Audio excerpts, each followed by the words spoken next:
శ్రీ సాయినాథాయ నమః. శ్రీ సాయి సచ్చరిత్రము 46 అధ్యాయము. ప్రస్తావన గయా యాత్ర 2 మేకల కథ. ఈ అధ్యాయంలో శ్యామ కాశీ గయ ప్రయాగ యాత్రలకు వెలుట, బాబా ఫోటో రూపంలో అతని కంటే ముందే వెలుట, బాబా 2 మేకల పూర్వజన్మ వృత్తాంతము జ్ఞప్తికి తెచ్చుట. ప్రస్తావన. ఓ సాయి, నీ పాదములు పవిత్రములైనవి. నిన్ను జ్ఞప్తియందుంచుకునుట మిగులు పావనం. కర్మ బంధముల నుండి తప్పించు నీ దర్శనం కూడా మిక్కిలి పావనం. ప్రస్తుతం నీ రూపం అగోచరమైనప్పటికీ భక్తులు నీయందే నమ్మకముంచినచో వారు నీవు సమాధి చెందక ముందు చేసిన లీలలను అనుభవించెదరు. నీవు కంటికి కనపడని చిత్రమైన దారంతో నీ భక్తుల దగ్గర నుండి గాని ఎంతో దూరం నుండి గాని ఈడ్చెదవు. వారిని దయగల తల్లివలే కౌగిలించుకునేదవు. నీవెక్కడున్నావో నీ భక్తులకు తెలియదు. కానీ నీవు చతురతతో తీగలను లాగుడచే వారి వెనుకనే నిలబడి తోడ్పడుచున్నావని తుట్టతుటకు గ్రహించెదరు. బుద్ధిమంతులు, జ్ఞానులు, పండితులు అహంకారం అనే సంసారం అనే గోతిలో పడెదరు. కానీ నీవు నీ శక్తి వలన నిరాడంబర భక్తులను రక్షించెదవు. ఆంతరంగికముగాను అదృశ్యముగాను ఆటంతయు ఆడదవు. కానీ దానితో నీకెట్టి సంబంధం లేనట్లు ఉండెదవు. నీవే పనులను నీవు నెరవేర్చుచున్నప్పటికీ ఏమీ చెయ్యని వాని వలె నటించదవు. నీ జీవితము ఎవరూ తెలియజారు. కాబట్టి మేము పాపముల నుండి విముక్తి పొందుట ఎట్లనా శరీరమును, వాక్కును, మనస్సును నీ పాదములకు సమర్పించి నీ నామ జపమే చేయవలెను. నీ భక్తుల కోరికలను నీవు నెరవేర్చదవు. ఎవరికైతే కోరికలుండవో అట్టి వారికి నీవు బ్రహ్మానందమునిచ్చెదవు. నీ మధురముకు నామము జపించుటయే భక్తులకు సులభ సాధనము. ఈ సాధనం వల్ల మన పాపములు రజ స్తమో గుణములు నిష్క్రమించును. సాత్విక గుణములు ధార్మికత్వము ప్రాముఖ్యము వహించును. దీనితో నిత్యానిత్యములకు గల భేదము, నిర్వ్యామోహము, జ్ఞానము లభించును. మనమట్టి సమయమందు గురువనే అనగా ఆత్మనే అనుసంధానం చేసేదము. ఇదే గురువునకు సర్వస్వ శరణాగతి. దీనికి తప్పనిసరి ఒకే గుర్తు, మన మనస్సు నిశ్చలముగా శాంతముగా ఉండుట. ఈ శరణాగతి గొప్పతనము, భక్తి జ్ఞానములు విశిష్టమైనవి. ఎందుకనా శాంతి, అభిమాన రాహిత్యము, కీర్తి, తదుపరి మోక్షము ఒకటి వెనుక ఒకటి వెన్నంటి వచ్చును. ఒకవేళ బాబా ఎవరైనా భక్తుని ఆమోదించినచో రాత్రింబవళ్ళు అతని చెంతనే ఉండి ఇంటి వద్దను గాని దూరదేశమును గాని వానిని వెంబడించుచుండును. భక్తుడు తన ఇష్టము వచ్చిన చోటుకు పోనిమ్ము. బాబా అచటకు భక్తుని కంటే ముందుగా పోయి ఏదో ఒక ఊహించరాని రూపమున ఉండును. ఈ దిగువ కథ దీనికి ఉదాహరణ. గయయాత్ర. బాబాతో పరిచయమైన కొన్నాళ్లకు తర్వాత కాకాసాహెబ్ తన పెద్ద కుమారుడు బాబా ఉపనయనము నాగపూర్లో చేయ నిశ్చయించను. సుమారు అదే సమయమున నానాసాహెబ్ చందోర్కర్ తన పెద్ద కుమారుని వివాహం గ్వాలియర్లో చేయి నిశ్చయించుకున్నాను. నానాసాహెబ్ చందోర్కర్లు ఇద్దరు షిరిడీకి వచ్చి బాబాను ప్రేమతో ఆ కార్యమునకు ఆహ్వానించిరి. శ్యామాను తన ప్రతినిధిగా తీసుకుని వెళ్ళమని అనెను. తామే స్వయంగా రావలసినదని బలవంత పెట్టగా బాబా వారికి శ్యామాను తీసుకుని పోవలసినదని, కాశీ ప్రయాగ యాత్రలు ముగిసేసరికి నేను శ్యామ కంటే ముందుగా గయలో కలిసేదను అనెను. ఈ మాటలు గుర్తుంచుకునవలెను. ఏలన అవి బాబా సర్వవ్యాపి అని నిరూపించును. బాబా వద్ద సెలవు పుచ్చుకొని శ్యామ నాగపూర్, గ్వాలియర్ పోవ నిశ్చయించెను. అచట నుండి కాశీ ప్రయాగ గయా పోవలను అనుకొనెను. అప్పాకొతే అతని వెంట పోవ నిశ్చయించెను. వారిరువురు మొట్టమొదట నాగపూర్లో జరుగు ఉపనయనకు పోయిరి. కాకాసాహెబ్ దీక్షిత్ శ్యామకు 200 రూపాయల ఖర్చుల నిమిత్తము కానుకగా ఇచ్చాను. అచట నుండి గ్వాలియర్ పెండ్లికి పోయిరి. అచట నానాసాహెబ్ చందోర్కర్ శ్యామకు 100 రూపాయలు, అతని బంధువు జటారుకు 100 రూపాయలు ఇచ్చిరి. అక్కడ నుండి శ్యామ కాశీకి వెళ్ళాను. అచట జటారు యొక్క అందమైన లక్ష్మీనారాయణ మందిరంలో అతనికి గొప్ప సత్కారము జరిగాను.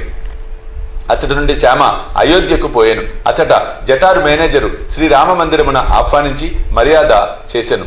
వారు అయోధ్యలో 21 రోజులుండిరి. కాశీలో 2 మాసములుండిరి. అక్కడి నుండి గయకు పోయిరి. రైలు బండిలో గయలో ప్లేగు కలదని విని కొంచెం చికాకు పడిరి. రాత్రి గయ స్టేషన్లో దిగి ధర్మశాలలో బస చేసిరి. ఉదయమే గయ పండా వచ్చి ఇట్లనెను, యాత్రికులందరూ బయలుదేరుచున్నారు, మీరు కూడా త్వరపడు. అచట ప్లేగు కలదా అని శ్యామ ప్రశ్నించాను. లేదని పండా జవాబు చెప్పాను.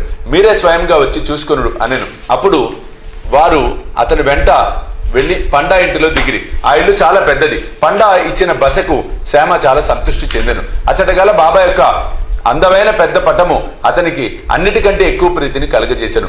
అది ఇంటికి ముందు భాగంలో మధ్య అమర్చబడి ఉండెను. దీనిని చూసి శ్యామ ఎమర్చెను. కాశీ ప్రయాగ యాత్రలు ముగిసేసరికి నేను శ్యామ కంటే ముందుగా గయపోయేదను అను బాబా పలుకులు జ్ఞప్తికి వచ్చాను.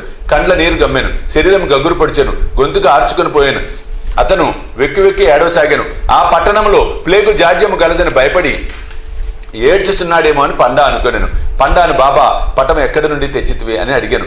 పండా తన ప్రతినిధులు 200-300 మంది మన్మాడులో, పూణే, తాంబేలో ఉన్నారని, వారు గాయకపోయే యాత్రికుల మంచి చెడులు చూసేదరని, వారి వల్ల బాబా కీర్తి విని బాబా దర్శనము 12 ఏళ్ల కిందట చేసితనని చెప్పాను. షిరిడిలో శ్యామ ఇంటిలో వేలాడుచున్న బాబా పటమును చూచి దాన్ని ఇమ్మని కోరుతునని బాబా అనుజ్ఞ పొంది శ్యామ దానిని తనకిచ్చానని చెప్పాను. శ్యామ పూర్వం జరిగినదంతా జ్ఞప్తికి తెచ్చుకొనెను. పూర్వము తనకు పటమునిచ్చిన శ్యామయే ప్రస్తుతము తన ఇంట అతిథిగా ఉండట గ్రహించి పండా మిక్కిలి ఆనందించాను. వారిరువురు ప్రేమానురాగములను అనుభవించి అమితానందం పొందిరి. శ్యామకు పండా చక్కని రాజలాంఛములతోడి స్వాగతం ఇచ్చాను. పండా ధనవంతుడు. అతడు ఒక పల్లకీలో కూర్చుండి శ్యామను ఏనుగు పైన కూర్చుండి పెట్టి ఊరేగించాను. అతిథికి తగిన సౌఖ్యములన్నీ నెరవేర్చాను. ఈ కథ వల్ల నేర్చుకోవలసిన నీతి: బాబా మాటల అక్షరాల సత్యములు. బాబా తనకు భక్తులందు గల ప్రేమ అమితమని తెలియచున్నది.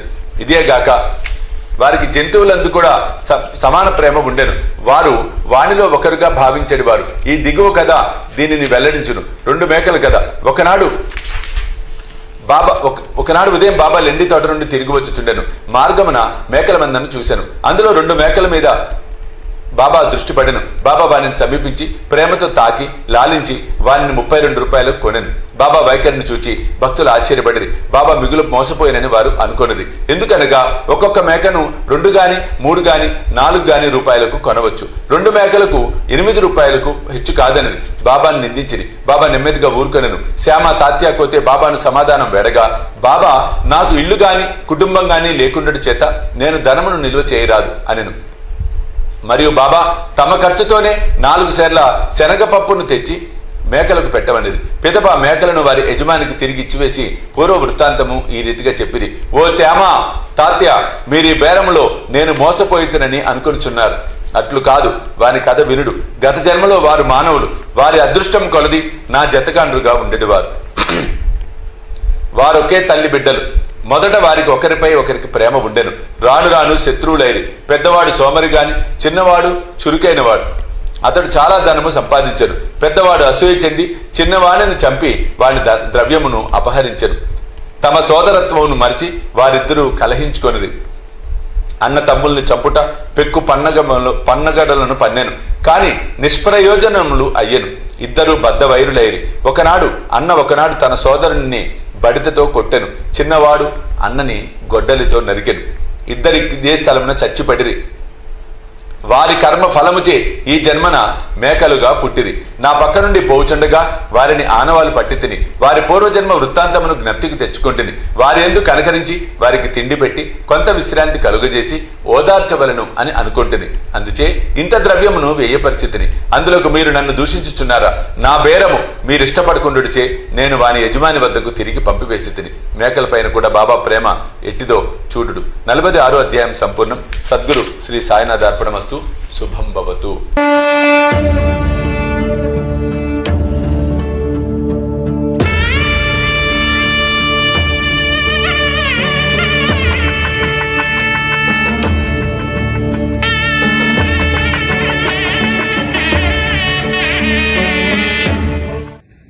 సాయి దివ్య రక్ష కవచ యంత్రానికి